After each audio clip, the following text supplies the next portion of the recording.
Emmanuel Macron n'a pas ménagé ses efforts ici à Londres. 1h20 de meeting sans aucune note devant environ 3000 personnes. C'est plus qu'à Toulon le week-end dernier. Il le sait, la communauté française de Londres représente un réservoir de voix très important pour lui.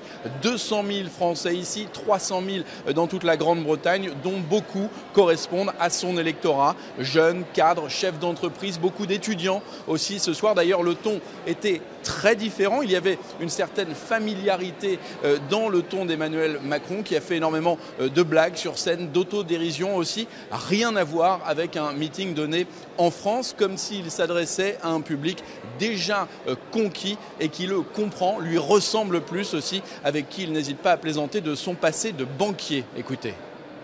Je ne prétends pas avoir eu une carrière à succès, elle a été trop courte dans le privé, mais il n'y a pas un jour où sur les réseaux sociaux ou ailleurs, on ne me reproche pas l'argent que j'ai gagné. Je vous rassure, c'est moi qui l'ai gagné. J'avais des contrats, des clients, j'avais un travail, bon. Mais ça semble affreux.